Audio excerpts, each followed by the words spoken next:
What's going on there, YouTube, and welcome back to another comic book video. Okay, guys, so we are basically going to continue our coverage over the Reign of X era of X-Men comics, and we actually pick up with New Mutants number 16 and number 17. Now, with that being said, with this being a two-part storyline video, we're going to pick up with the storyline of Shadow King. Now, remember, Shadow King is on COPPA, and actually he was invited onto COPPA, but we all know when it comes to Shadow King, he always has something up his sleeve. Now, with that being said, you have to remember, Shadow King is a multiversal being. But of course, in every single universe, he has a host. And right now, that host is kind of playing mind games with some of the younger mutants on COPPA. And it seems like possibly is Shadow King trying to do something with the younger mutants on COPPA. And that has been the big question. What is he actually up to? And now with these two books right here, the storyline does move a tad bit forward, but at the same time, you do have other plot lines going on as well. Now with that being said, let's go ahead and jump into today's comic book video with New Mutants number 16 and number 17. Now, of course, we actually pick up with some mutants sneaking into an area they do not have the rights to go into. And what I mean is that they're basically using one of the COPPA gates to access a certain location. Now remember, when it comes to COPPA, you basically have these flowers that grew into portals, and mutants are allowed to use these portals as a way to travel to a lot of different locations on Earth, but also across the universe. And so with that being said, you actually have some of these teenage mutants travel into a location that's actually part of Otherworld. Now remember, Otherworld is basically a dimension that is connected to almost every single universe in the multiverse.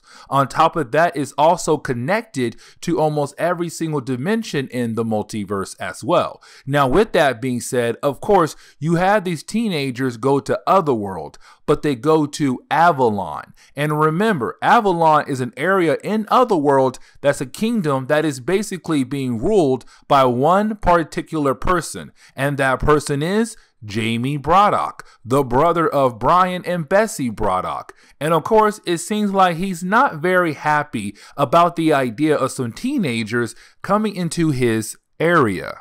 Now, we actually do pick up with Shadow King, and right now, some of the teenage characters who are kind of important right now when it comes to New Mutants. Now, with that being said, remember, when it comes to Shadow King, he is a multiversal being, meaning that he has a host for himself in every single universe across the multiverse. And for this universe, it is Amal Farouk. And I really hope I pronounce his name correctly. If not, please forgive me. But either way, when it comes to the Shadow King, he's always trying to drain the life energy of different people. Now, with that being said, Amal Farouk was invited to the island because he is a mutant.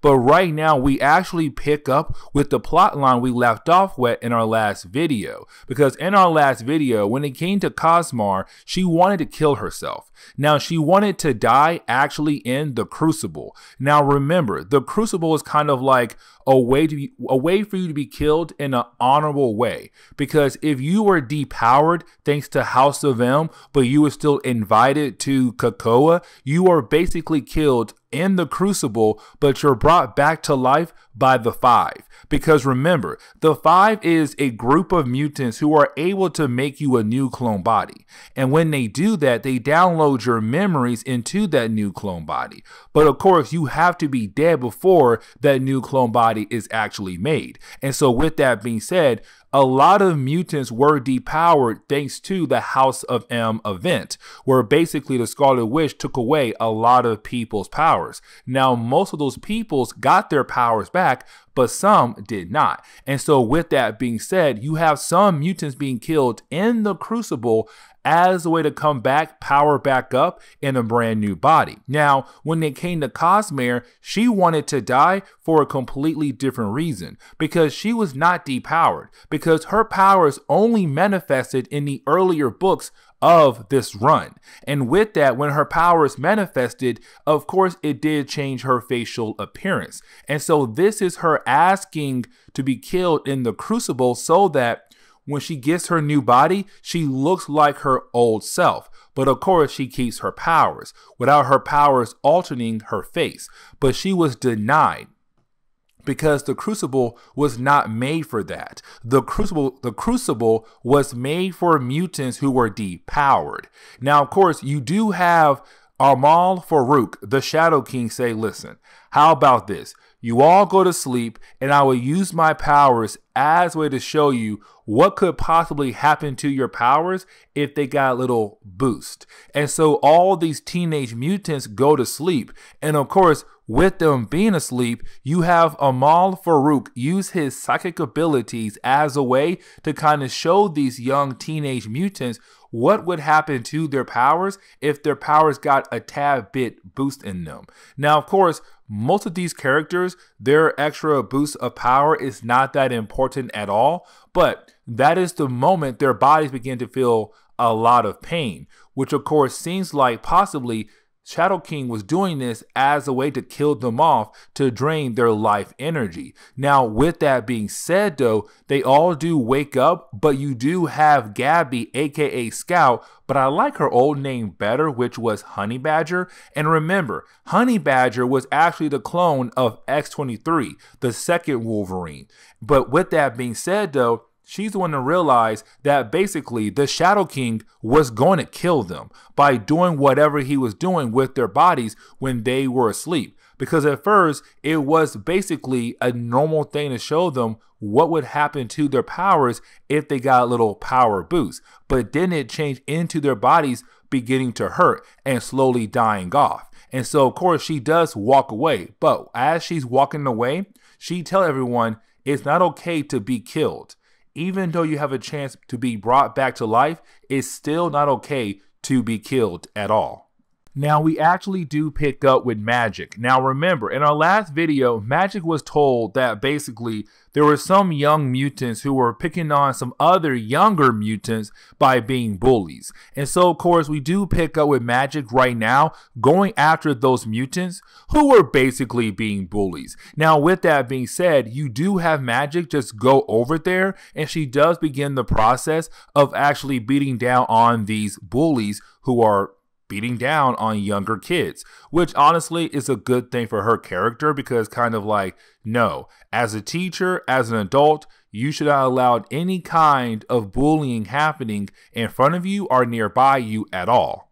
Now, we actually do pick up with Magic, Cypher, and also Danny Moonstar, making sure those bullies fix what they broke in our last video, which was a bunch of tree houses. Now, with that being said, that is the moment you do have some other teenagers come over to our new mutant characters like Danny Moonstar, Cypher, and Magic, where of course that is the moment you have these teenage mutants tell their teachers that basically some characters went into Otherworld, Avalon, and they did not come back. And so right now we're coming to you to basically help us out with this situation, because we do not want to tell the X-Men at all about what we did last night, which was sneaking into Avalon, which is Otherworld.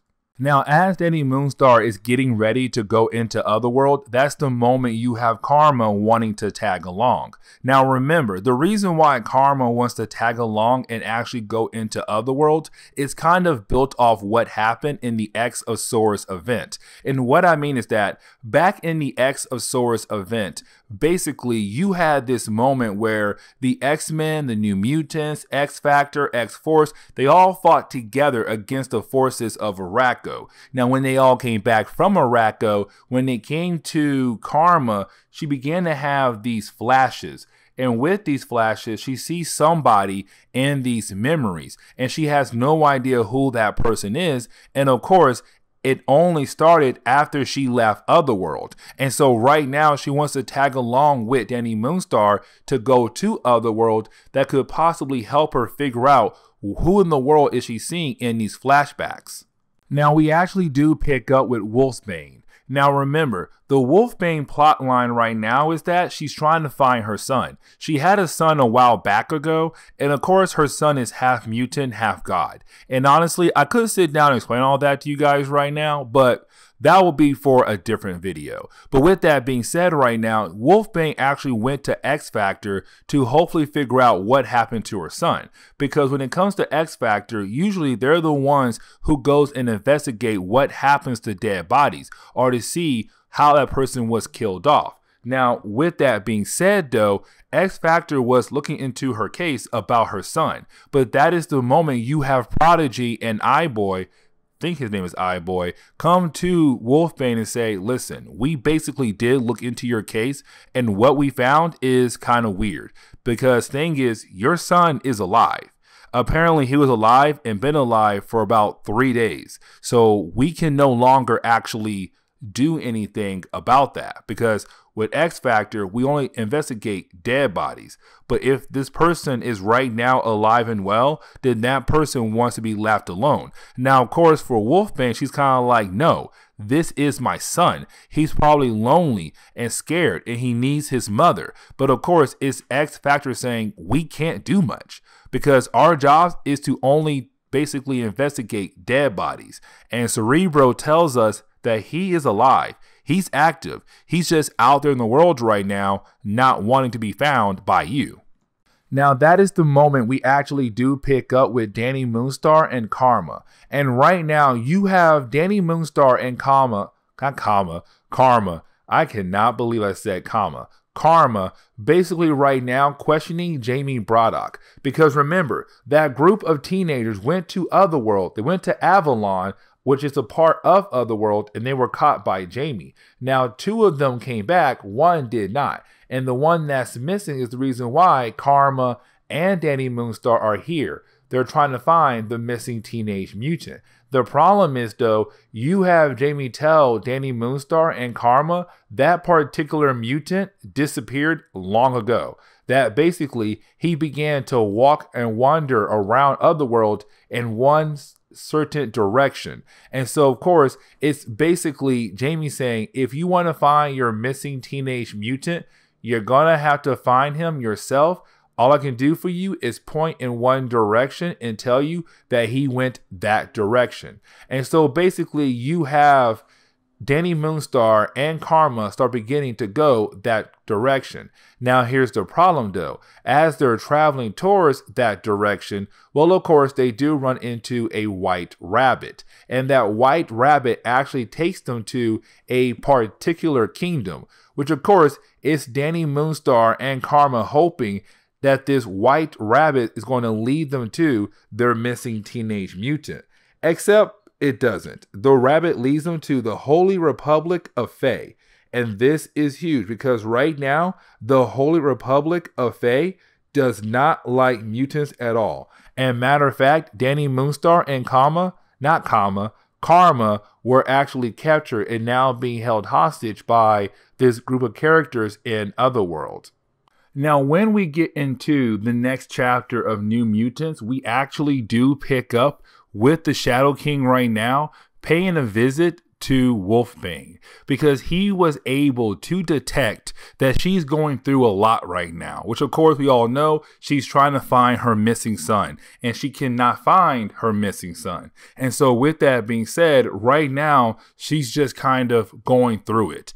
And this is the Shadow King beginning to play games with her as well. Now, it may seem like he is not. It may seem like he actually cares for her. But we all know when it comes to the Shadow King, he always has plans down the road for something. And so for right now, it may seem like he cares, but in reality, he's kind of like, you know what? I got plans for you down the road, and I feel like you can help me actually achieve those plans. And so right now, you have the Shadow King trying to convince her to come with him and have her talk to the other teenage mutants that he was talking to earlier, who are kind of going through different things as well. Now, with that being said, of course, again, this is the Shadow King who's just trying to hopefully put his hands on her and to hopefully drain her life energy. Now, we actually do jump back over to Danny Moonstar and Karma, where of course we come to find out that they were basically captive by Merlin. Now, Merlin is not going to be vastly important for today's video. I mean, yes, he's kind of important, but not really. Now, with that being said, though, right now you have Merlin basically sending Karma and also Danny Moonstar on a mission to go steal something from his daughter Roma. And so right now they have to basically go on this journey to find this mysterious item that Merlin wants. And so right now you have Danny Moonstar and also Karma going on an adventure to basically steal some kind of item from his daughter Roma. Because with these two characters, they're kind of at odds right now. And so of course they do not get along with one another. And so that is why Merlin is going to send these two characters to basically steal that item. Now, that is the moment where we actually do jump over to the Teenage Mutants that are becoming more important in the New Mutant books as the story goes on. Like, for example, we actually do pick up with Rainboy, Cosmere, No Girl, and I forgot the last character's name, but either way, right now, they're trying to sync their powers together to do different things. Like, for example, No Girl and also Cosmere are being able to transfer the mind of Rainboy into different objects, like for example a flower. Now of course when that flower dies, his mind does go right back to his body and everything seems like it is okay. But of course their other friend, which name I have forgotten, oh my gosh, it is going to bother me. He's basically kind of like, you know what, I feel like what we're doing right now is not enough. If we have the ability to transfer someone's mind into another body, let's try to push the limits even more. And so right now their goal is to go to X Factor and basically borrow a dead body. Now remember, right now X Factor has been kind of working on the jobs of why certain mutants are being killed off. That's their job. But on top of that, Prodigy is studying dead bodies because he wants to learn how dead bodies work. And so now the goal of these Teenage Mutants is to borrow a dead body and see if they are able to transfer the mind of Rainboy into a dead body.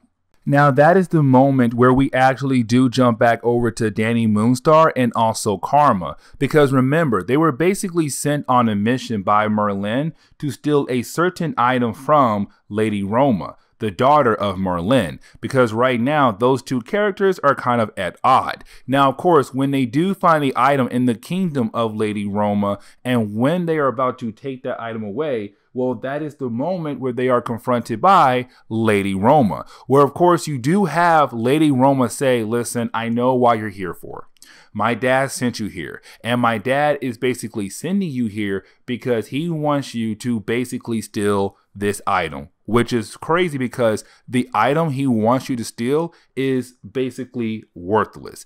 It doesn't mean anything at all. But if my father was more of an adult and came to me, I would have went ahead and gave it to him. But of course, he is so childish, he sent you guys instead because he does not want to talk to me at all. But of course, that is the moment you have Lady Roma just go ahead, take the pot and send it back to her father so that Karma and Danny Moonstar do not have to go back. Now, before they're able to leave to continue their mission to find the missing teenage mutant, that is the moment you do have Lady Roma say, listen, the white rabbit you guys have been following is actually very important.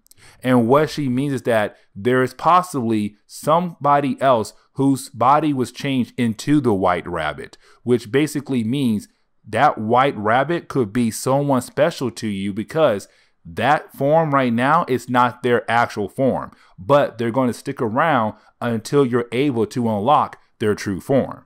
And so this is the moment where we actually pick up with Anole. And yes, I finally remember his name. But you have Anole actually meet up with Gabby. Now remember, Gabby's code name is Scout, but she was originally known as Honey Badger. And she was the clone of X-23 or Wolverine if you want to call her that. But either way, though, right now you actually do have Anole coming here to Gabby because right now it's basically him asking her about the body farm. And the body farm is the bunch of dead bodies that X Factor has right now. Now remember, it's not all of X Factor basically studying the dead bodies, it's just Prodigy. But now we come to find out that basically Anole wants to transfer the minds of him and the rest of their friends into the bodies of the dead people. Now, of course, that sounds very sick and nasty, but the reason why Anole wants to see if they're able to transfer their minds into a dead body is because when it comes to Anole, Cosmere, No Girl, and Rainboy, their bodies don't look normal. Remember, you have some mutants who, when they got their powers, their body did not change. But you have some mutants, when they got their powers, their body did change. And so it's Anole saying, as a teenager, he's tired of looking the way he looks. And so right now, he's trying to transfer his mind into the body of the dead people that X Factor has just to look normal again. Now, of course, like I said, it sounds very sick and very nasty, but at the same time, I kind of understand why Anole wants to do this for. Now, we do jump back over to Dani Moonstar and Karma, and that is the moment where we actually find out that they were able to find Jonathan, the missing mutant, the one that was supposedly captive or captured by Jamie Braddock. But that is the moment we come to find out that he was not captured at all. That matter of fact, he just began wandering around Otherworld because he liked Otherworld and he did not want to come back at all. And that is the huge shocking moment of this book, that basically he just wants to stay here in Otherworld because he feels like he fits better in here in Otherworld. And he says that while he was actually at home in New Jersey with his parents, and when his powers manifested, of course, he was hated on by his community. But when he came over here to COPPA, he feels like everyone is trying to be special at the same time, or that we're all special. And for Jonathan,